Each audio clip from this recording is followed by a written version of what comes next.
Okay, so we are going to have conversations. And at the very end, we're going to have some room for questions. Try to think now, if you get to ask some of these people one question, what is the most burning topic on your minds, so that you make the moment matter? So let me introduce you to our guests. Starting down at the far end, we have Andrew Sugarman. Andrew produces and finances films through his company, Pantheon Entertainment. He has done some amazing films, some of which were my favorites ever, like Shop Girl.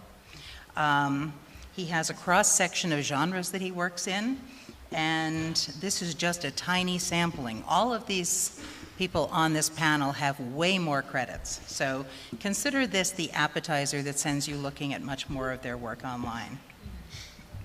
Adam Leipzig is reinventing education through his startup, Media U. He's been an executive at Disney and president of National Geographic Films, where he brought March of the Penguins into all of our hearts.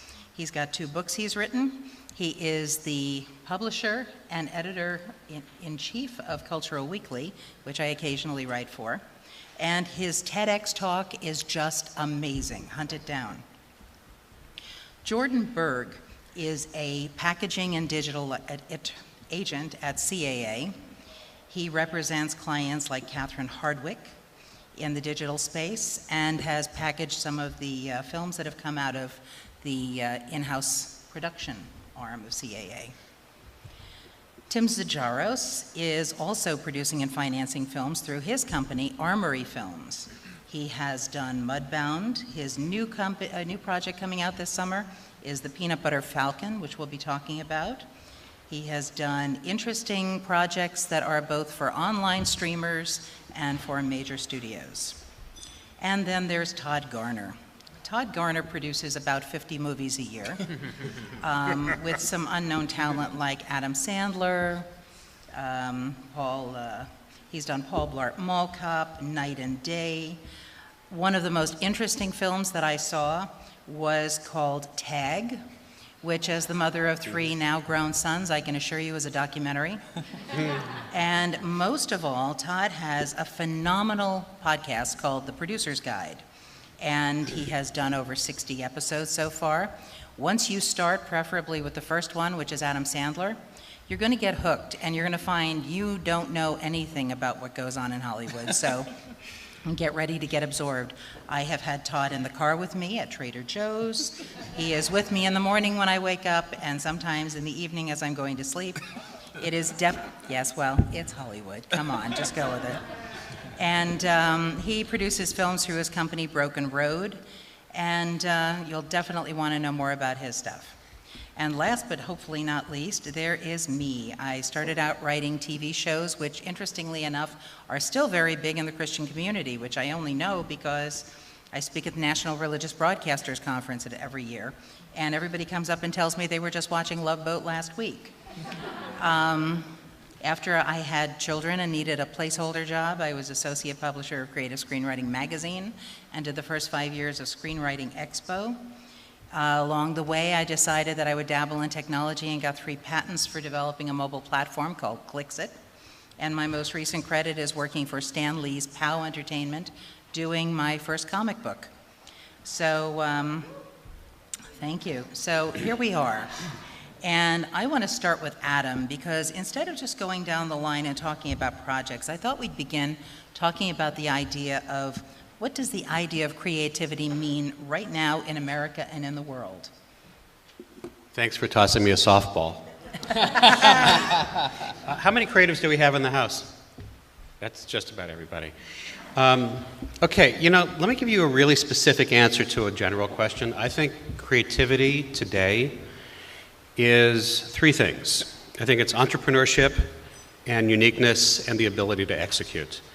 Entrepreneurship, because every creative person has to be the CEO of their own company. You're your own producer, your own publicist, your own chief executive, your own CFO, your own CTO, your own CIO. No one's going to do it except you, and you need to figure out how to do that and be that. Uniqueness, because we don't want to see another one of those movies or those shows. You have to make something that nobody has seen before. Make the thing that you haven't seen before. That's what you should be making. And then ability to execute, because I don't know how other people on the panel feel, but there are so many great first acts, and so many of them fizzle and never have great third acts. And there are so many people with great ideas that just can't get them all the way across the finish line. So I think today in America, creativity has a very practical framework that you have to be able to actually get it done, and done well enough that you can bring other people along to help you achieve your vision. Toss it to the rest of you. Andrew. We're answering the same question, what is creativity? Yeah. I think creativity is unique for each person and how they express their creativity and what drives a person in this industry to be creative. I mean, there's a lot, and I think creativity is short-sold for a lot of the people who are not obvious the creative as a writer or a director. There are people who are in finance who are incredibly creative because they have to think outside the box and come up with different ways to solve problems. So for me, creativity, a lot of it has to do with solving problems, solving issues, and figuring things out in a way that's unique. So yes, there's the expression of a unique voice, and a writer has a unique voice, and a director has a vision. All of those are creative. But ultimately what I think creative comes down to is looking at a problem, and that problem can be how to resolve the third act of a script. The problem can be how are we going to do the visual effects on this particular movie and yet stay within budget. The problem could be how am I going to get this picture financed? All of those things are creative problems that need solutions, and it takes the brilliance and the creativity and the uniqueness of how you attack that problem to make your success. And I think that's where the creativity comes on all the different levels and on all the different aspects of what make filmmaking. Jordan, you're in the area that's cutting edge of creativity. What does it mean to you and to your whole team back at CAA? I think the number one thing that I've always learned, and I see it resonate throughout our company and throughout a lot of our clients, is that people can tell you that there's, you know, a certain path that you should take or a certain direction that makes the most sense, but at the end of the day, there's no right way to do one thing, honestly. There is a million different ways to do it, and you can look at it across every variation within the industry from, you know, a writer, director, performer, agent, manager, producer, whomever you may be. No one had the same path coming up. You know, everyone has a different, you know, work style and work ethic. What works for one person is the complete opposite for another person. So you really have to hone in and really listen to what you feel is your strongest passion area and your strongest, you know, areas of focus moving forward. And in addition to hearing people around you and echoing the same sentiment, hopefully, and once you hear about that, then, you know, ultimately things will go in a certain direction for you. You know, I look at like a good example is like, you know, we look at like Jason Blum is obviously a prolific producer. He had a number of movies that he had produced in the family-friendly space before Paranormal hit, and then once that hit, obviously he took it in a direction like no one's doing, you know, these tiny pennies worth of like low budget horror movies, and that's like a white space for me to really lean into, and he obviously leaned into that and put full steam ahead and had this business plan. He's obviously, you know, creative genius and built a company around it, but, you know, he went into this identifiable brand that he was also a passion, you know, a passion area of his behind.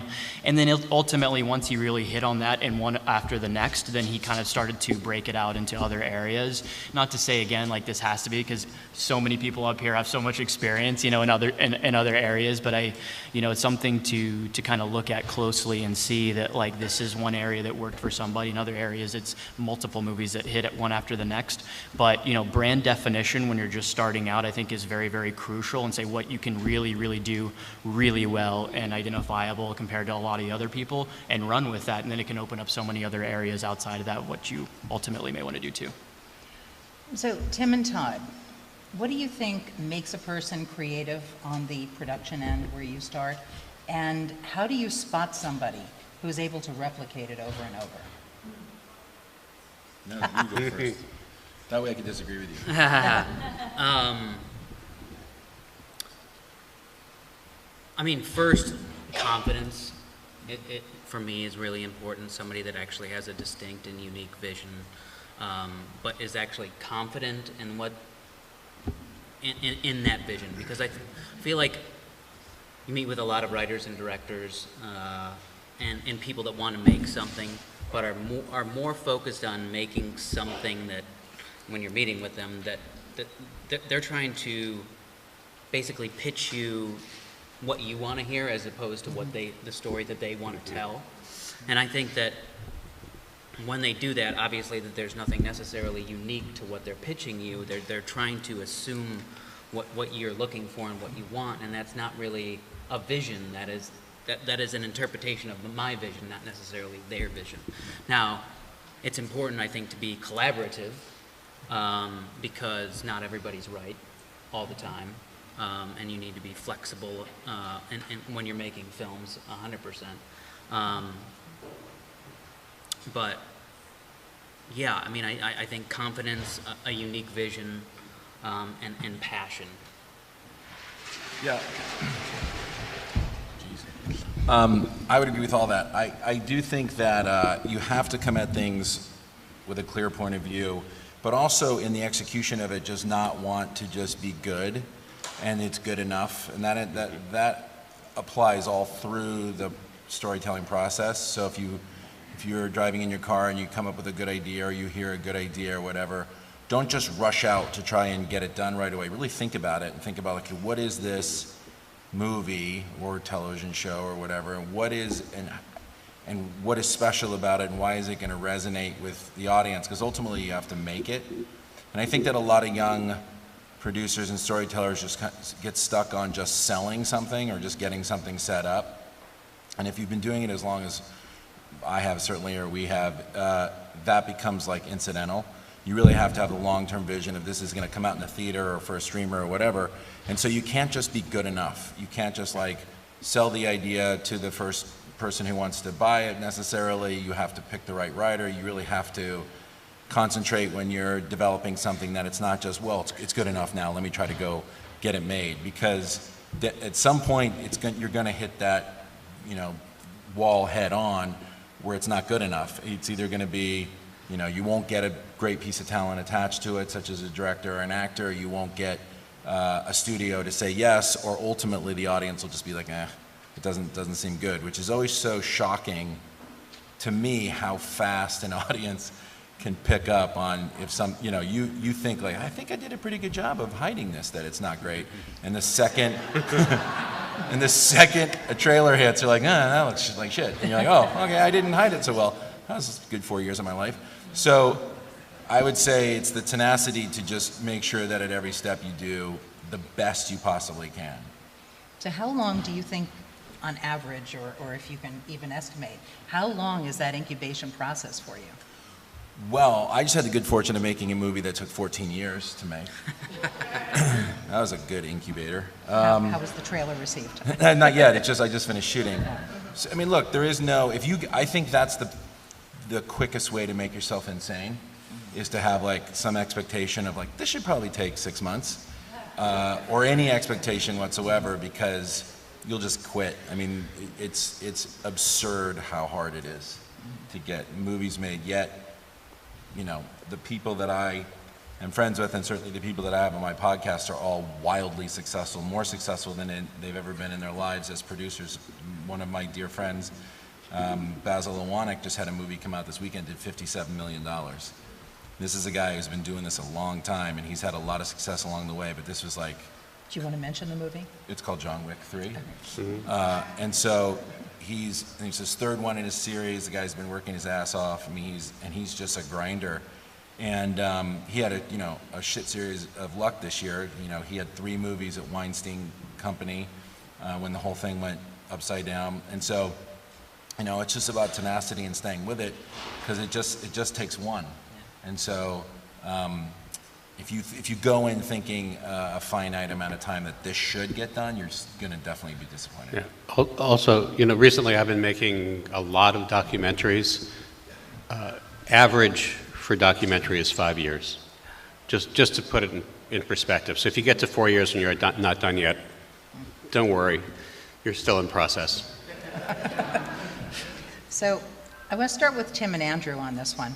How do you decide, because you guys do financing, how do you decide whether or not a movie merits you going to the absolute limits to fund this project? What are your criteria? Well, first and foremost, it's the script. I mean,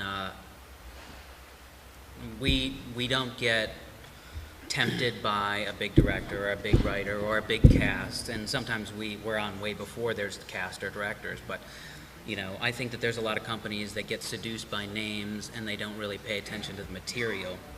And the material, like, you can have the greatest actors and the greatest director in the world, but if the script's a piece of crap, the movie's going to be a piece of crap. So for us, it's first and foremost, it's the story, and if it hits us, or just almost every movie that we've made, we've read the script and we're like, we got to make this, or we need to go give a couple notes, and if they can execute these notes, then we need to go make this movie. It's more of a feeling than it is anything else. And then of course, you know, you need to have a certain level of cast to at least so you can get a certain level of foreign sales. The foreign sales market doesn't even barely existent now. But that said, we also take much larger risks than other companies, because I think that so many companies are focused on those numbers and an algorithm that's going to tell you whether or not a movie's going to work, and that's just not how you do it, in my opinion. You can't just put this actor and, you know, this level of action and it's just going to work, and it's just, that doesn't, I don't know, to me that doesn't work, and I think that it's pretty clear across the board that doesn't work, but there's still a lot of companies that, and studios for that matter, that follow that sort of plan, and I don't know, it's just not something that we do. So first is the story, the script. Andrew? Okay, yeah, we actually have financing partners that I work with, so we don't self-finance, but I go to several partners for financing for films, and which actually puts a whole level of responsibility on it, because you're actually dealing with other people's money. For me, in this answer, a myriad of different questions, not just in relation to financing, but in relation to, you know, why I'm doing this and what motivates me, is that I have to be extremely passionate about a project. I have to feel that a particular movie isn't just a deal, but this is a movie that's got to get made. That I have a very, very strong feeling this is a movie I have to make, and that I would watch it as an audience, and that I think other people, therefore, are going to watch it as an audience.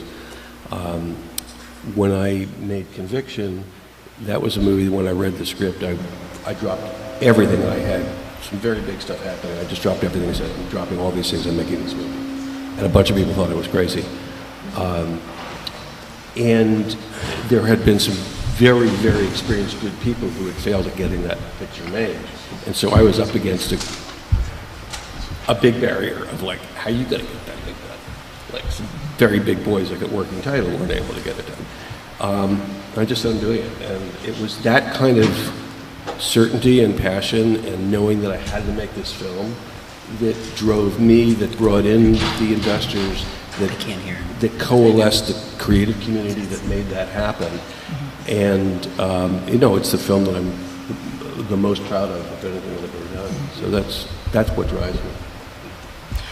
So this is for all of you, and I mentioned that I speak to the evangelical Christians, which is fascinating because I'm an outsider to that community in many ways. But there's 140 million people who identify as Christian in this country, and they're still watching the TV shows because they want safe and clean content. So the question is it possible, outside of Disney, to make a blockbuster that doesn't have sex, violence, and profanity in it in this current market in the 21st century? If so, how? If not, why? Well, yeah, I mean, look at Illumination. I mean, there's the problem with the family film market right now, having come from Disney, as has Adam, is that a lot of it has been ceded to animation. So this movie that we just did with John Cena and John Leguizamo and Keegan-Michael Key and Judy Greer's called Playing with Fire, it's very much a throwback to the movies I was making when I was at Disney, which are like The Pacifier, Game Plan, those kind of movies. And for whatever reason, probably just a generational thing, they just weren't sexy enough. You know, all the studios decided, nah, we're not making those anymore. So when I started my deal at Paramount Pictures, they recognize there's still a market for that. I mean, it's yet to be seen. I have no idea how the movie will do. But everywhere I go now, Netflix, Universal, Sony, they all want family movies because they're recognizing that. It's not just the Christians, by the way, it's anybody who has kids. If you have kids and you go, well, what is there to see this weekend? If it's not a Marvel movie or animation, there's nothing to see. And the live action, it's sort of a self-fulfilling prophecy if you give that up to animation. By the way, they've done it incredibly well. If there is a market there, potentially, and so I think that you're going to start to see those kind of traditional family movies being made. Ironically, Disney they don't make them anymore. They're going to start making more for, the streaming service, Disney Plus, but the studio has zero interest in making those movies. And what's weird is that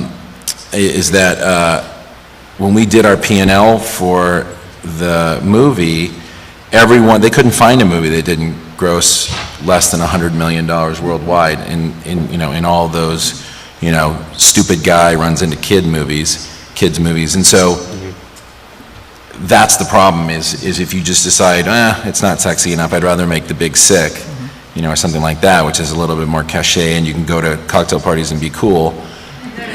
Those movies won't get made. I am starting to see that shift. Every time I walk onto the lot at Disney, I wish that I was wearing a T-shirt that said "No more dead mommies." Is that something? Hear, hear. Thank you. Is that something that we can ever break? That's the craziest question ever. I'll take it. There you go. I'll take it. I don't have any The reason why you kill the mother, is that you have to isolate the male with the kids. Like the reason why all these movies work, if you look at Incredible, she's not dead, but she goes off and saves the world.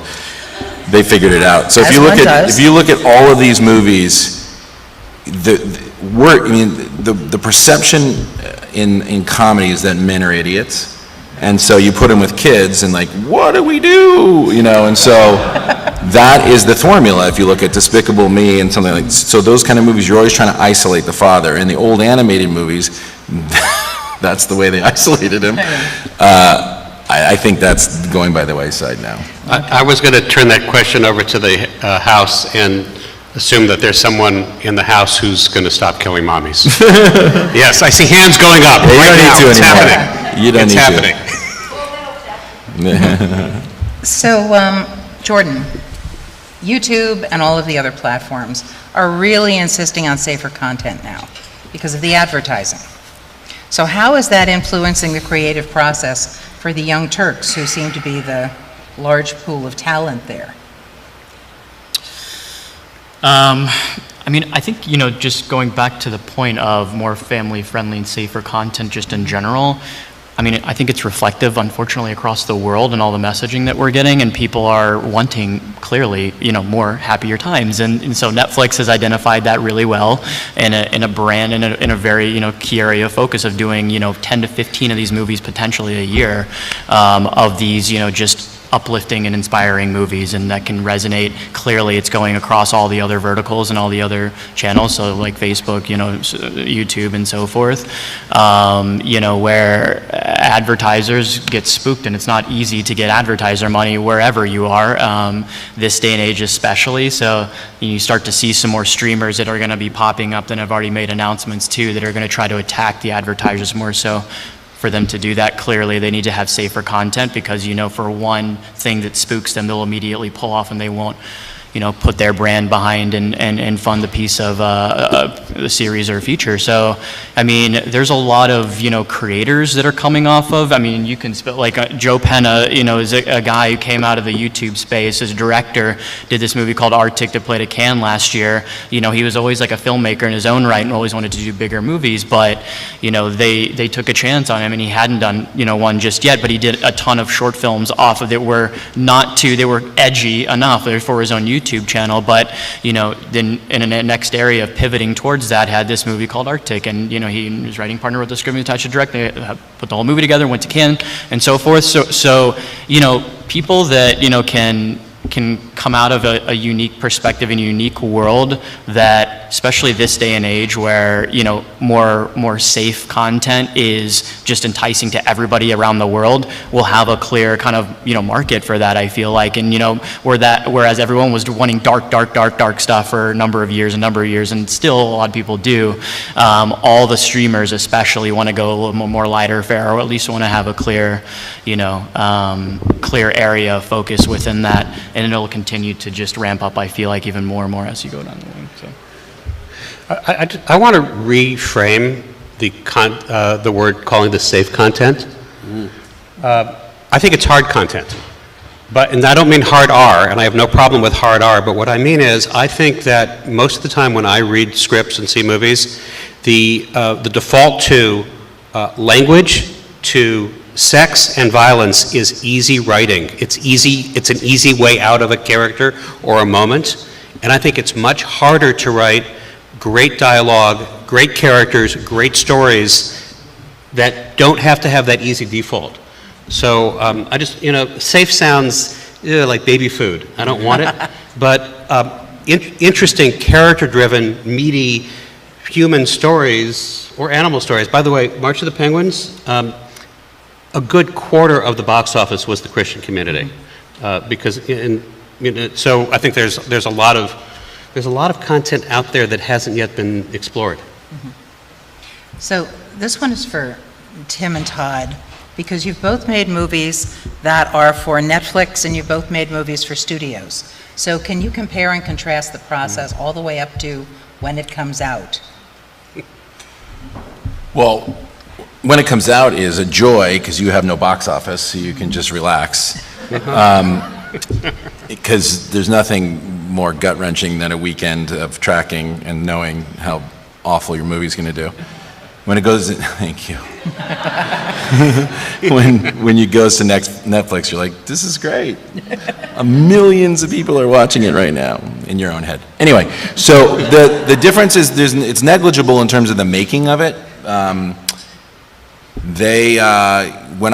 made 3 at Netflix, and Isn't It Romantic was bought by Netflix for the whole world except for North America after the fact, which was fascinating. And so the making of it, you know, when I first made True Memoirs there, it wasn't, they were very clear that it was not a movie studio. It was a service. They were not going to give us notes. They weren't going to act like a studio.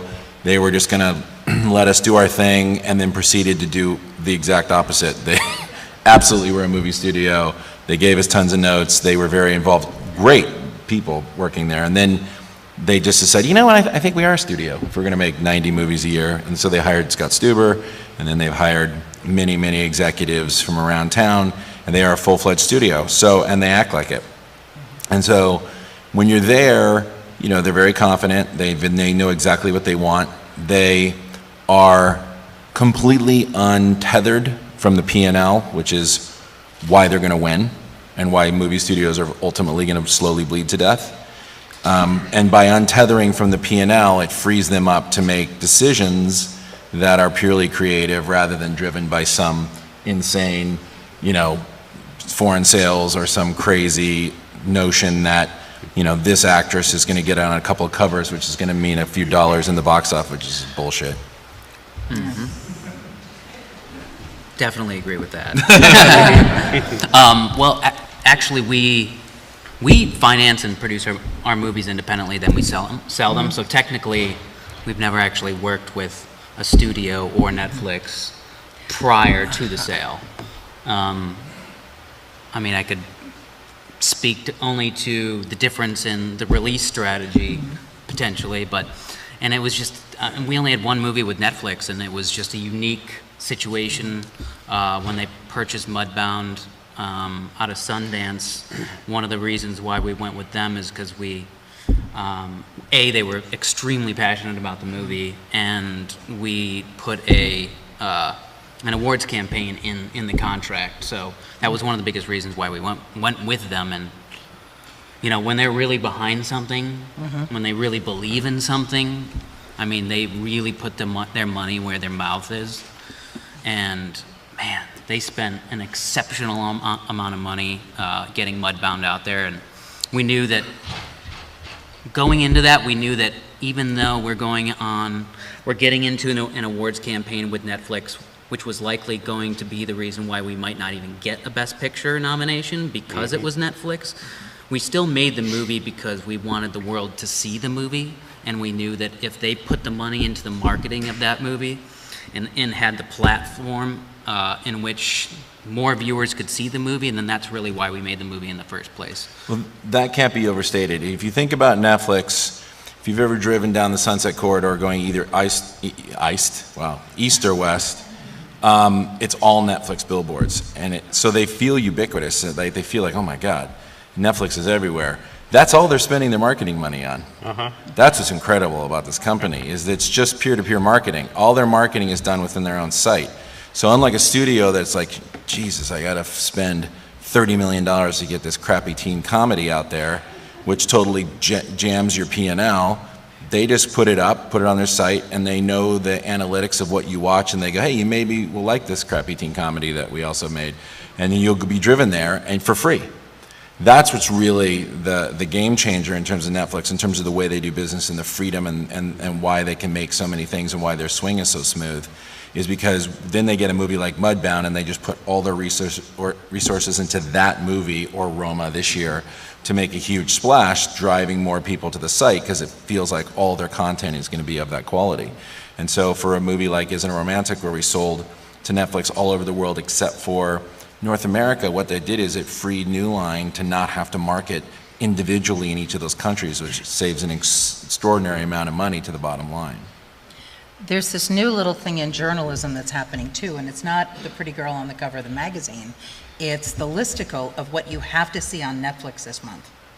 And so journalists are really distinguishing themselves now by saying, I'm the arbiter of what's going on Netflix or Hulu. And it's fascinating because I read those and I take out my little thing and schedule it on my calendar. So it is a huge cost saving because They're curating it instead of Netflix. yeah. So Jordan, this is one of those questions that because you're at the biggest agency in the world and everybody wants to know, how do they think? How do I make them fall in love with me? What is it that you look for in a client in your department? Because you've got both packaging and digital. And so you handle the regular clients there as well, like Catherine Hardwick. What is it that you find attractive about a client? I mean, I think it goes back to the first question. I mean, you have to have, a passion focus. I mean, no area, if you're just kind of like listening to what you think we want to hear or somebody else wants to hear, is going to interest anybody. I think, you clearly have to, one thing for me is going to be completely different than another colleague of mine, and so forth and on down the line. So, I mean, it obviously starts with great work, on whether you're director, writer, or producer, or anything on that. In that side, I think, what I'm able to do is I'm able to span across a number of different departments within the company. I'm more so a crossover agent, so I can work with a lot of production company clients, but also, creators and writer directors, and then some people coming out of the YouTube space, and working with new media platforms and studios and so forth. So I'm able to kind of like utilize my brain in that, capacity. And in that, I have obviously a lot of my own passion areas, and I help identify that to a lot of as a young agent in the company, being able to jump onto certain, client company teams and help just let them know there is this new space and this other whole new medium and beast of where you can tell good stories. And because at the end of the day, you're a storyteller. You don't have to go make $100 million budget movie. You can go tell $1 million budget movie if you want to, or go direct a short film or something. I think that, yes, we work at a company that's business focused and, where obviously there's a bottom line and so forth. But, this day and age, I feel like more than ever, what we're allowed to do in light of an area that I won't touch upon because it's very sensitive, but I'll avoid that subject. But on other areas, we can be creative, just like our clients, and that's what I love, that I'm able to do that and go to any other colleague within the company and say, look, I have this baby writer who has only written one spec, but it's one of the best that I've ever read. It doesn't matter what genre, frankly, it could just be something unbelievably amazing, and I'll help shepherd that, through with other colleagues and help them go from there. And that could obviously, lead to a lot more momentum, for their career path. But I mean, it doesn't really start. I mean, you have the most senior agents within the company that represent first-time writers and second-time writers too. I mean, it happens everywhere. And same with producers or directors. They just have, they believe in someone and they believe in their voice, and you don't have to define because of what you think our definition should be. Stick within and really message that as much as you possibly can and build those relationships. And at the end of the day, I mean, it's only going to help you grow and continue to grow if you have a very definitive, this is what I love doing, and this is why no one will tell me what to do. Like, I love hearing that from, other creators and other clients of mine. Like, Catherine is a good example of that. She's obviously been in the business for 40 years, started in production design, and, came across the directing and writing and stuff, but she still has so many different areas. She's going to go direct this series in a week and a half for Katzenberg's new platform, and she just ultimately loves good stories, and that's what she wants to do. Like, that for the rest of time, she will continue to do that, and no one will tell her no. And so we will just help her and be creative with her and helping her tell the best versions and where we can possibly help set this up and create with her. So those are the clients that will always, I think, resonate throughout every agency for the most part, that we want to help shepherd and help you. But that's so important. If anybody in this room thinks their career can't start until they get an agent, you're not going to have a career. Mm-hmm. So your career starts when you start creating and you start writing and you start making things and you start figuring out ways to be creative in terms of your distribution model, putting it on YouTube, finding ways to get it to festivals.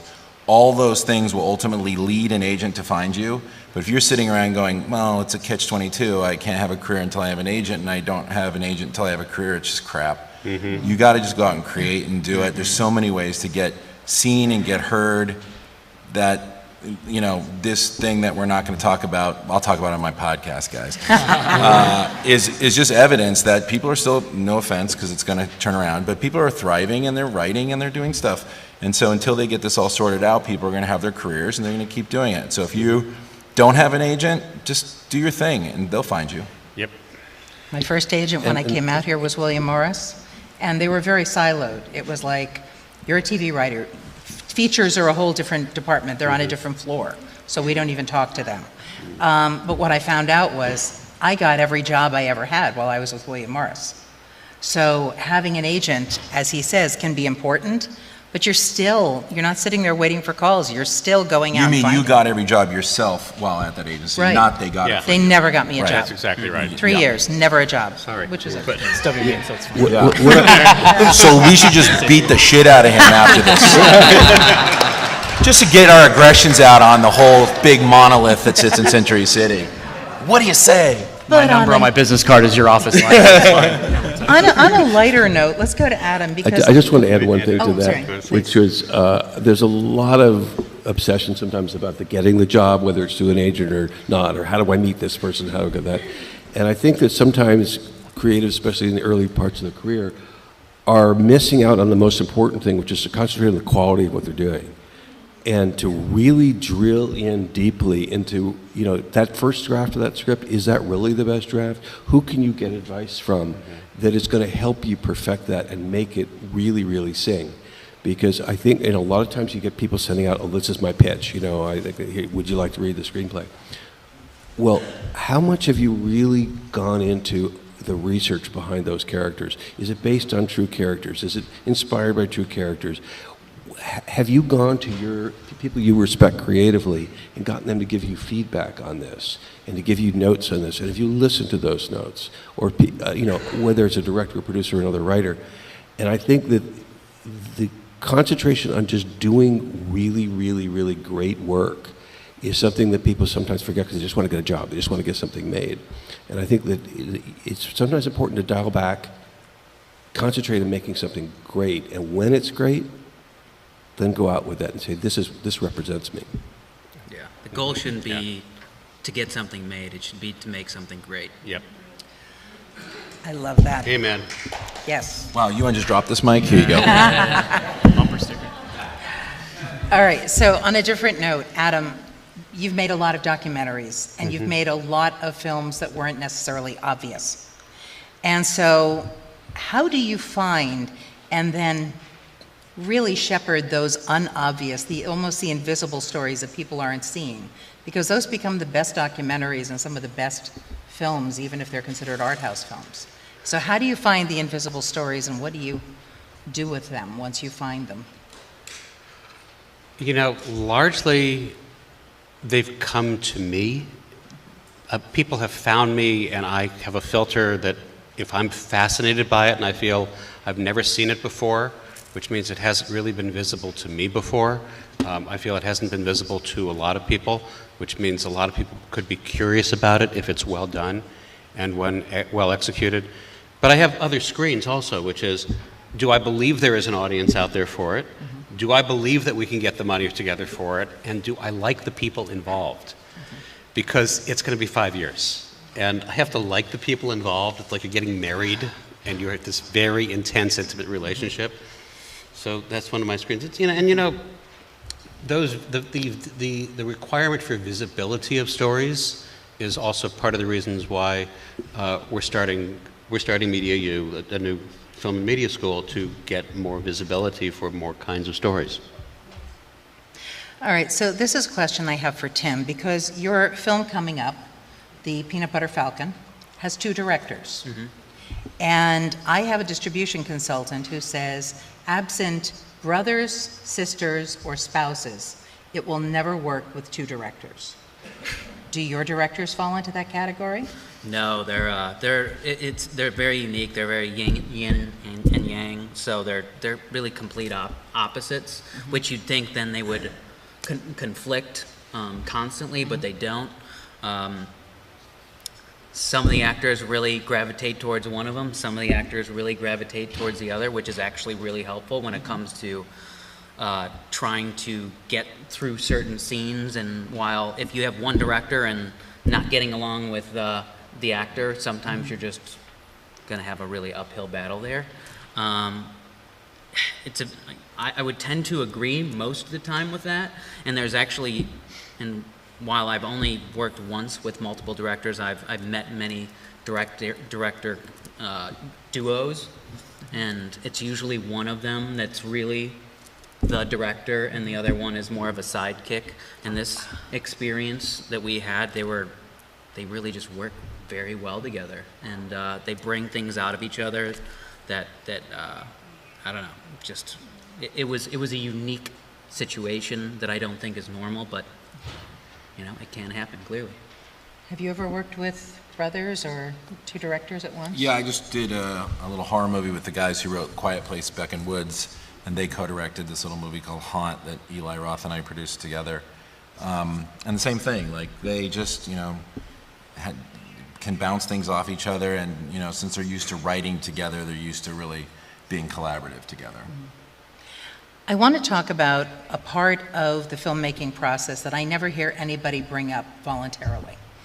And it's something that makes me very unpopular around the Writers Guild, definitely around the Directors Guild. But I think if you have to pick a true auteur of a film, a lot of times it comes down to the cinematographer. And if you take Janus away from Spielberg, what are those movies going to feel like, and how much does a cinematographer bring? So at what point do you start talking to the cinematographer as a creative element, and on what level of the creativity do you categorize them?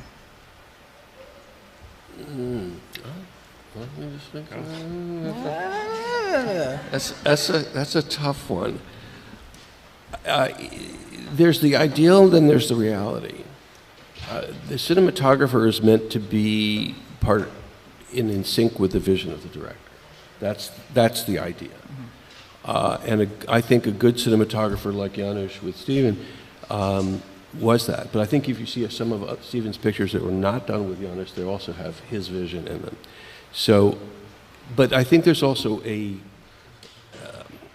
synchronicity that happens where the director and the cinematographer are feeding off each other, and the cinematographer is feeding to the director, and the director's feeding back to the cinematographer. So it's very much a collaborative process.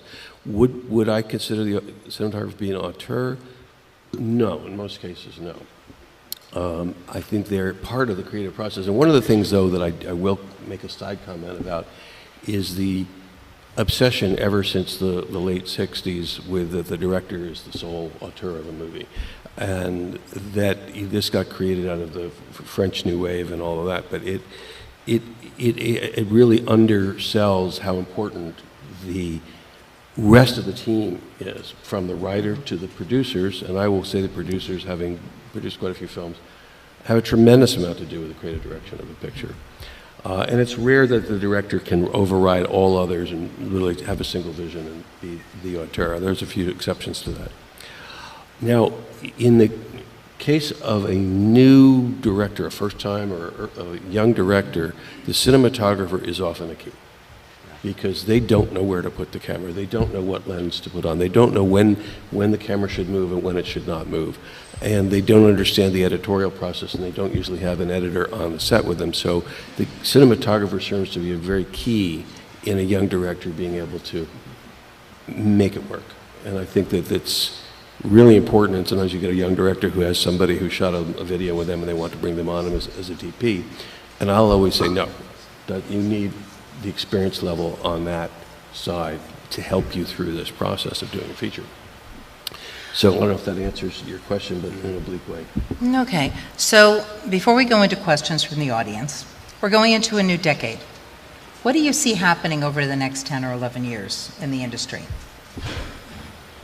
Todd, eager to answer that. I've been saying the same damn thing for 15 years, and it doesn't seem to ever come true.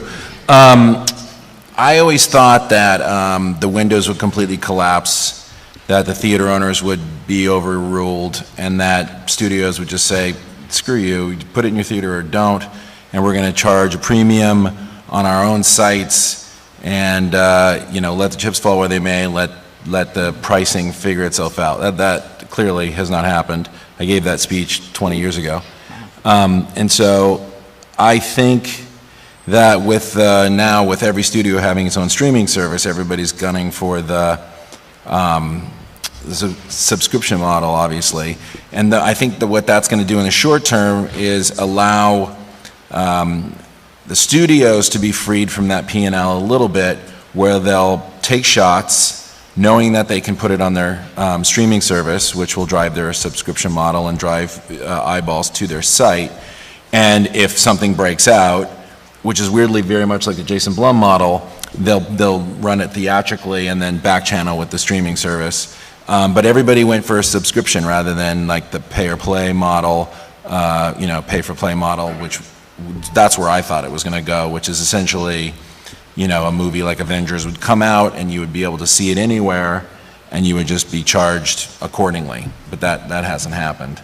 So I think in the next 10 years what's going to happen is it's going to be a little bit like the gold rush of the DVD days, where they'll take a lot more shots on these middle movies that have kind of gone by the wayside because they need to feed that streaming service, because if you don't, people will just check out and not subscribe, which is why Netflix has to keep feeding that site, because people can just blast you that content so quickly. Well, they're also about to lose Can you most of the mic? and they're also about to lose most of their library. Not most, but a lot. Well, that's, it's so fascinating, because when Ted first made the announcement that they were going to make 80 movies a year, I had heard like a month or two before the number that they were losing 65 movies a year from the library. So you could see they were ramping up not only the movies they were losing, but then they started this whole TV business, which obviously keeps you on the site because you binge it. So yes, all of the movies are going to be taken off the site, and soon it'll just all be Netflix originals, unless still studios like STX or Paramount will still rent their library out. But for the most part, all of these sites are going to be completely autonomous and have their own content. Here's the thing, though. The binging didn't start with the streamers. The binging started with the DVDs of season 2 Family of a Guy. show. And so where is it going to go now? It's gone from that. Now it's gone to the streamers. Then what? Well, you don't really need anything else. I'll leap in. Yeah. Go for it. Okay. I think that in 10 years, which is a ridiculous question, and I hope everyone comes back in 10 years and tells me how wrong I am.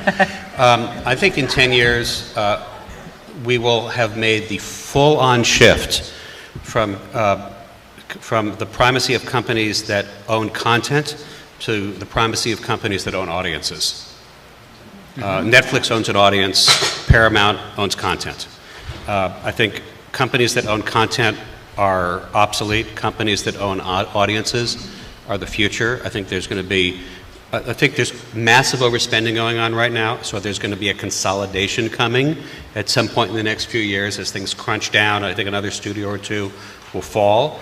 There will be layoffs again, but I think in 10 years it's all going to be about owning the audience, which sort of paves the way for that streamlined marketing and P&A that Todd just talked about. Okay, let's open it up to some questions. Now, there are some rules. We are not talking about the scuffle between the agencies and the writers. And if you try to pitch something, I will go 0 to bitch in 6 seconds and stop you.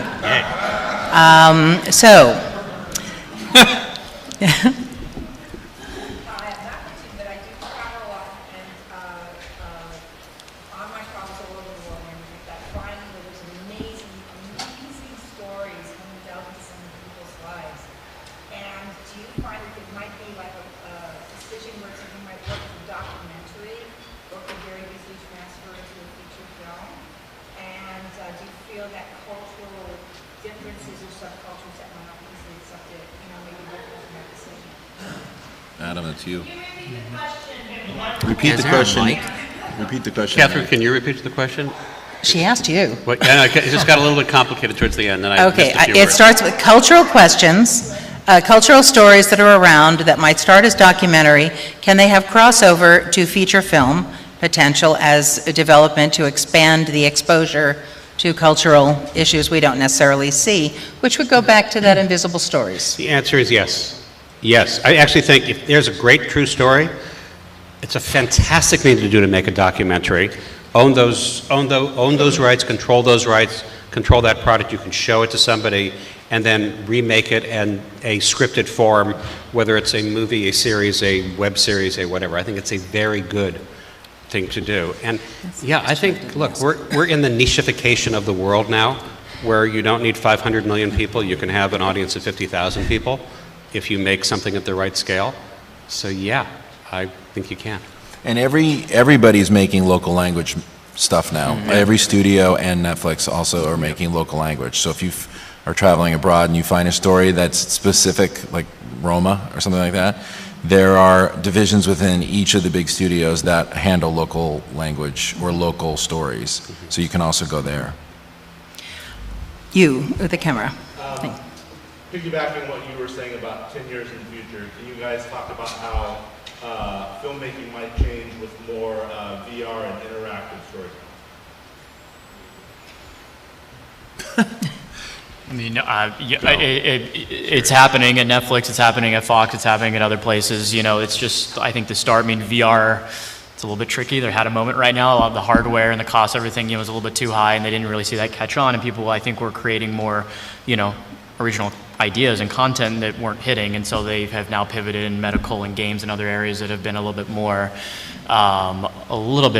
worth their time and worth the future of looking into. I mean, that area alone is fascinating, but where people in Hollywood and in the monetization and content side, skew now towards interactive content. People want to be, I think that people just want to be encapsulated in a story in any way that they possibly can. So you see Bandersnatch and the way it took off for Netflix, and then once that did, they say, okay, well now we're going to do another 6 of these or so at least to start and kind of test it from there. There's plenty of other platforms. There's a platform called Echo that's out there in interactive storytelling that got a $200 million raise, and so I mean they're going to be creating a ton of so I think it's just an area that hasn't necessarily struck gold just yet, but people are trying to see what that looks like, and so once more of these start to catch on, whether it be original ideas or IP or whatever it may be, then people will start to skew more in that direction. I mean, people are on their phones all day long. So Katzenberg is, obviously you got $1 billion raised in order to try this area that people have tried before in just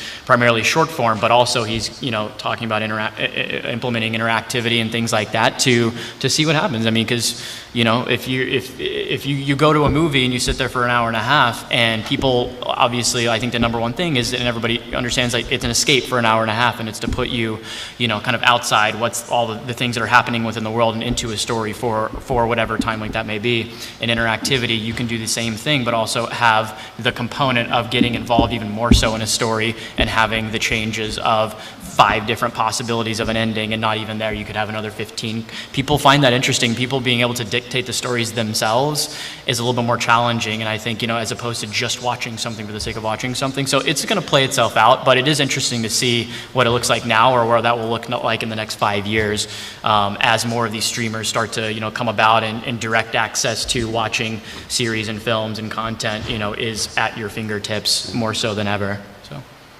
don't know. Yes.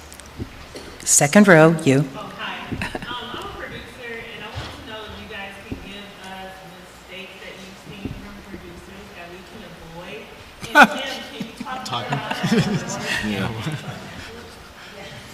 Can't avoid the mistakes.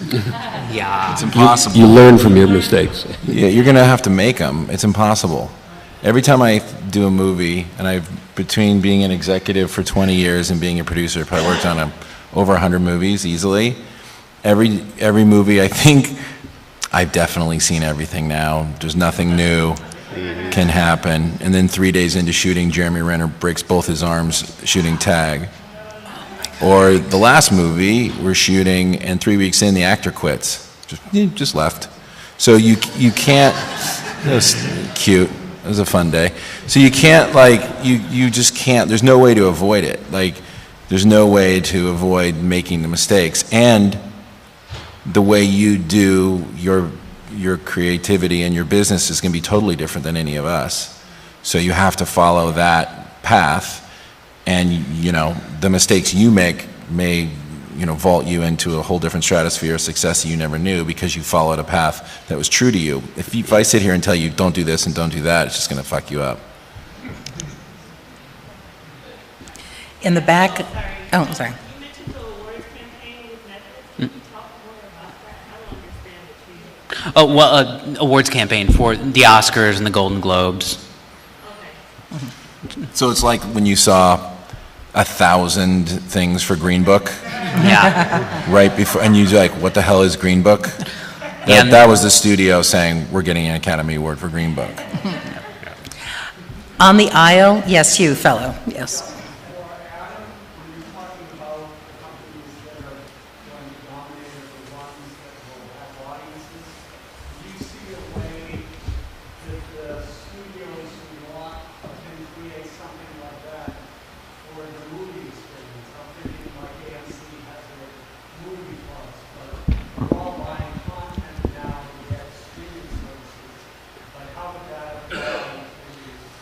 Yeah, I think the audience, I think the studios are trying. The one that will do it and has done it is Disney, because it is actually a name that has an audience.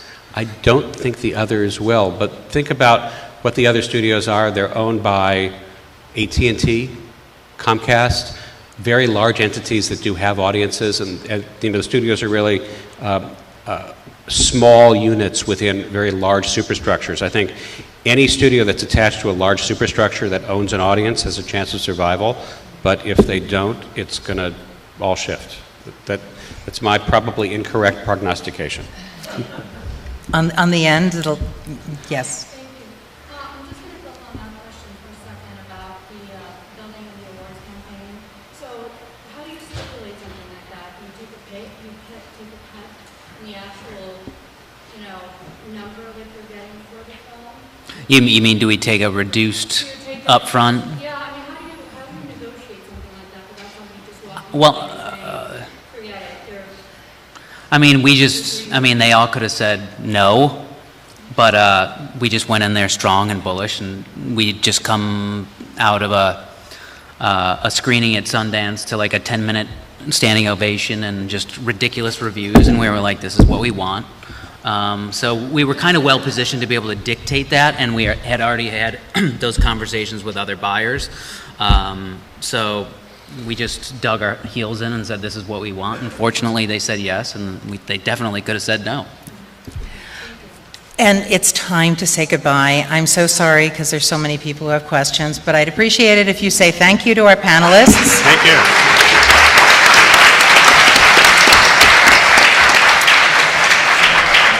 Thank you so much.